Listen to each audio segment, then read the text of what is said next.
Bonjour, donc je m'appelle Marguerite Delavigne, je suis doctorante en troisième année, donc en dernière année, au laboratoire l'ISPEN et en partenariat avec l'UMN à Valenciennes.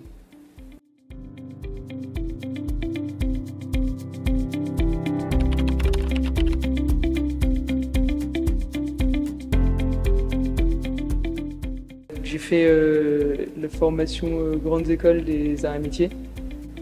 J'ai fait 2 ans au campus de Metz et pour la troisième année, j'ai fait le double diplôme avec Karlsruhe. J'ai fait un master en Maschinenbau qui est donc équivalent à ingénieur. Donc c'est 1 an de master et 6 mois de stage que j'ai fait à Stuttgart chez Fraunhofer. Donc je fais une thèse, donc c'est 3 ans sur un même projet et là le projet de mon équipe c'est de faire décoller le drone le plus léger au monde. Donc on fait des nanodrones et en fait c'est des nanodrones bio-inspirés. Donc on va chercher à reproduire le mouvement des insectes. Donc un insecte en fait son mouvement peut être simplifié décomposé en un mouvement de battement quand les ailes sont en phase, un mouvement de torsion et en fait ces deux mouvements l'insecte il va les mettre en quadrature de phase, donc l'un est minimum quand l'autre est minimum, c'est un peu des choses comme ça. Et donc nous on travaille sur des structures qui sont entièrement flexibles et le but ça va être en utilisant les propriétés mécaniques, notamment vibratoires de ces structures, de reproduire ce mouvement pour réussir à faire décoller notre drone.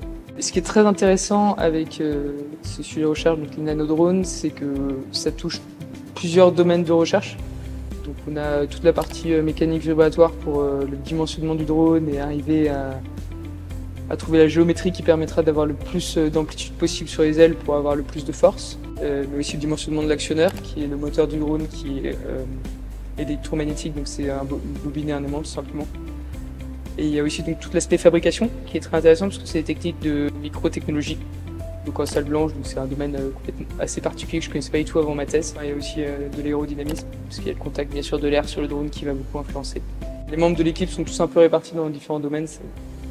Ça fait que les sujets de discussion sont assez intéressants aussi. Alors l'objectif, c'est comme je disais en présentant le sujet, donc ça va être de faire décoller le drone. Donc ça c'est l'objectif ultime. Mais avant d'y arriver, il y a plein de petits pas. Donc notamment un des objectifs qui était important pour nous, c'était de réussir à fabriquer des drones avec des amplitudes assez importantes. Donc qu'on a réussi à faire. Les prochains objectifs et résultats qu'on attend, c'est d'arriver à mettre en place un banc de mesures pour calculer la force que va générer le drone pour valider le fait qu'il est capable de voler ou pas. Donc les drones qu'on voulait fabriquer demandaient d'avoir une incertitude au niveau des épaisseurs lors de la fabrication très fine, de l'ordre du nanomètre. Ce qui n'est pas possible avec les méthodes de fabrication qu'on utilise aujourd'hui. On a des incertitudes plutôt de 3 nanomètres.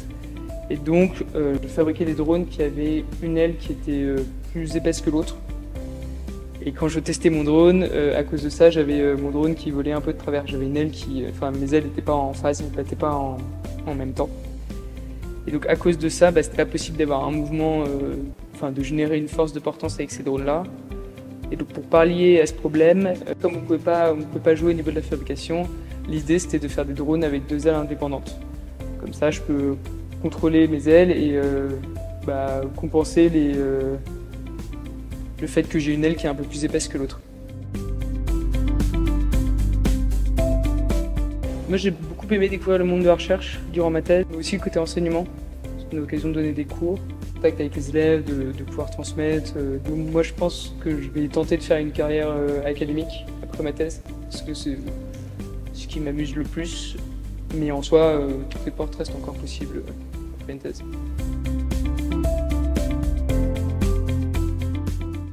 Je dirais résilience,